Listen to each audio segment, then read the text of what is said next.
اعوذ باللہ من الشیطان الرجیم بسم اللہ الرحمن الرحیم رب اشرح لی صدری ویسر لی امری واحلل عقدۃ من لسانی یفقہوا قولی ربی زدنی علما ربی زدنی علما ربی زدنی علما۔ السلام علیکم ورحمۃ اللہ وبرکاتہ۔ آج میں آپ کے سامنے قرآن پاک کی جو آیت پیش کرنے لگی ہوں وہ ہے خرچ کرنے کے بارے میں۔ یعنی اللہ تعالیٰ نے جہاں نماز کا اور جہاں پہ حکم دیا ہمیں معاملات کا، اس میں خرچ کرنے کے بارے میں بہت سی آیات ہیں۔ تو سب سے پہلے ہی سورہ بقرہ کے آغاز میں ہی وَمِمَّا رَزَقْنَاهُمْ يُنْفِقُونَ کہ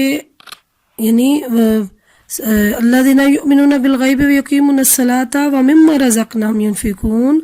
کہ وہ لوگ جو ایمان لاتے ہیں غیب پر اور نماز کو قائم رکھتے ہیں اور جو ہم نے رزق دیا ہے اس میں سے خرچ کرتے ہیں۔ یعنی رزق کس نے دیا ہے؟ اللہ تعالیٰ نے، اور اسی کی راہ پہ خرچ کرنے والے ہیں۔ تو دوسری آیت اس کے بارے میں مثال الذین ينفقون اموالهم فی سبیل اللہ، ان کی مثال اس طرح ہے، ان لوگوں کی سی ہے جو خرچ کرتے اپنے مالوں کو اللہ کے لیے، کمثل حبۃ انبتت کہ جیسے ایک دانہ کی حالت ہے، تو جو اگتا ہے زمین سے ایک دانہ جب اگایا جاتا ہے تو سب اسنابلا فی کل سنبلات مئات حبۃ کہ اس میں سے 7 بالیں نکلے اور ہر بالی میں کے اندر 100 دانے ہوں۔ اور یہ اللہ تعالیٰ واللہ یضاعف لمن یشاء، اس سے بھی دگنا چگنا کر سکتا ہے، واللہ واسع علیم، کیونکہ وہ تو وسعت والا ہے، وہ تو جتنی چاہے وسعت دے سکتا ہے۔ تو خرچ کرنا یعنی اس کے بارے میں بہت ساری آیات ہیں، لیکن میں چند آپ کے سامنے پیش کرنے لگی ہوں۔ تو سب سے پہلے تو خرچ کرنے کے بارے میں یہ سوچ لے کہ آپ نے خرچ کرنے کے 3 احکامات بتائے ہیں۔ سب سے پہلے الذین ينفقون اموالهم فی سبیل اللہ، جو لوگ اپنا مال اللہ کی راہ میں خرچ کرتے ہیں، پھر خرچ کرنے کے بعد ثم لا یتبعون ما انفقوا منا ولا اذى، پھر نہ تو وہ اس خرچ کرنے کے بعد اس کو جتلاتے ہیں، یعنی نہ تو احسان جتلاتے ہیں، ولا آزن، اور نہ تکلیف دیتے ہیں۔ کیوں؟ یعنی 3 معاملات ہیں کہ ایک تو ریاکاری نہیں کرتے اور احسان نہیں جتلاتے، اور اس کے بعد کیا کرتے ہیں؟ کسی کو تکلیف نہیں دیتے۔ یعنی آپ نے جو رزق خرچ کیا ہے، جو کچھ بھی خرچ کیا ہے، وہ اللہ کی راہ پہ کیا، اللہ کو دیا ہے نا، تو جس بندے کو دیا ہے وہ تو ایک ذریعہ ہے کہ آپ نے اس پہ خرچ کرنا ہے، لیکن اصل میں تو اللہ ہی کو دیا جاتا ہے۔ تو جو خرچ جس پہ کیا جاتا ہے اس کو ایک تو احسان جتلا کر اس کو ختم نہیں کرنا، یعنی ضائع ہو جاتا ہے وہ آپ کا خرچ کیا ہوا بھی، بے شک 1 روپیہ ہے یا 1,00,000 روپیہ ہے، وہ سب کا سب آپ کا ضائع چلا جاتا ہے اگر آپ نے احسان جتلا دیا، منن اسلام احسان جتلا دیا، والا آزد، اور تکلیف دے دی، یعنی اور یا اس کے بدلے میں کوئی اجرت کا کام لے لیا۔ اب ایک کام کرنے والا یا کام کرنے والی جو آپ کے ماتحت ہے، اس سے آپ کام لیتے ہیں تو اس کو آپ اجرت دیتے ہیں، وہ تو آپ نے اجرت دینی ہے کام کی، لیکن اللہ کی راہ پہ اگر اس پہ آپ نے خرچ کیا ہے تو اس کے بدلے میں آپ کام نہیں لے سکتے کہ ہم نے یہ اتنا کام دیا ہے، اتنا اس کو خرچ کیا ہے اس کے اوپر، تو اب اس سے ایک ایکسٹرا کام یعنی ضرورت سے زیادہ کام لے لیں، زائد کام لے لیں، اس لیے کیونکہ ہم نے اس پہ خرچ کیا ہے۔ وہ جو خرچ کیا وہ تو اللہ کی راہ پہ کیا ہے، تو آپ نے اگر وہ کام لے لیا اس سے، تو آپ کا وہ جو اللہ کی راہ پہ خرچ کیا اس کا ثواب ضائع چلا جائے گا۔ اور پھر منن احسان جتلا دیا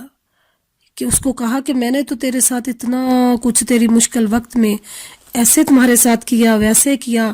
اس طرح تو میں تمہاری مدد کی، تو آج تو میری طرف سے آنکھیں پھیر رہے ہو، یا جب مجھ پہ وقت ہے تو مجھے پوچھ نہیں رہے۔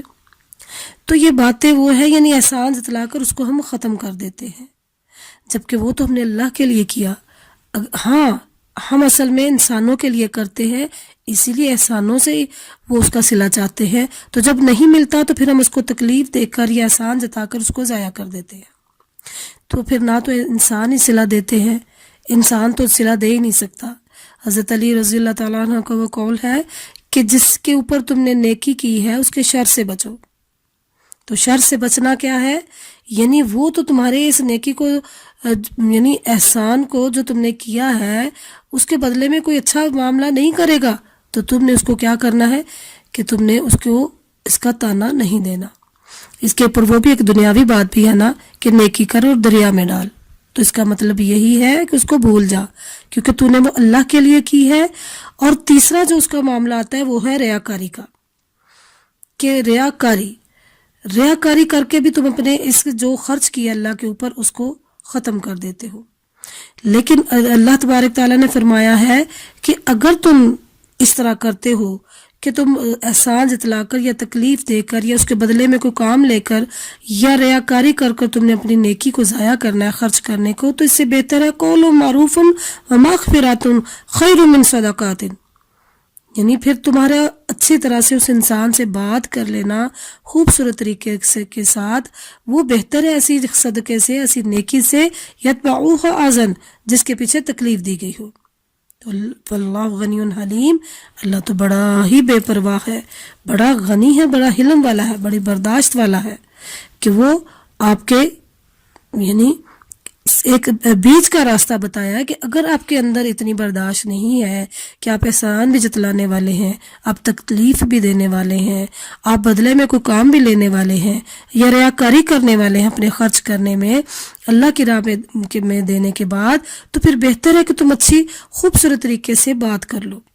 تاکہ تم اپنے صدقے کو ضائع نہ کرو۔ پھر ایک اور جگہ پہ آتا ہے یا ایھا الذین آمنوا لا تبطلوا صدقاتکم بالمن والاذی، اے ایمان والو تم احسان جتلا کر یا ایذا پہنچا کر اپنی خیرات کو برباد مت کرو۔ کالذی ينفق مالہ رئاء الناس، کہ جس طرح وہ شخص جو اپنا مال خرچ کرتا ہے دنیا کو دکھلانے کو، ولا یؤمن باللہ والیوم الآخر، اور وہ نہیں ایمان رکھتا اللہ پر آخرت کے دن پر، تو اس کی مثال کیسے دی؟ فَمَثَالُهُ كَمَثَلِ صَفْوَانٍ عَلَيْهِ تُرَابٌ، کہ جیسے ایک مثال اس کی ایسے جیسے ایک پتھر ہے، چکنا پتھر ہے تو اس کے اوپر مٹی پڑی ہوئی، پھر فَأَصَابَهُ وَابِلٌ فَتَرَكَ صَلْدًا، تو پھر اس پر زور کی بارش پڑے تو اس کو بالکل صاف کر دے،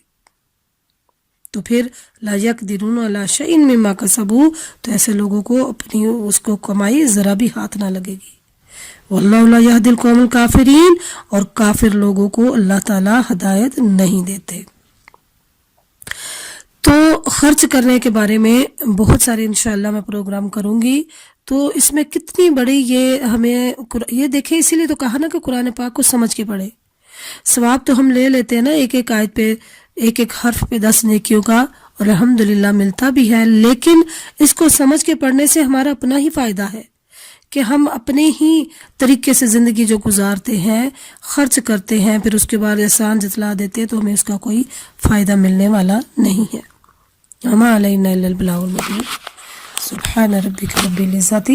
عما یصفون وسلام علی المرسلین والحمد للہ رب العالمین۔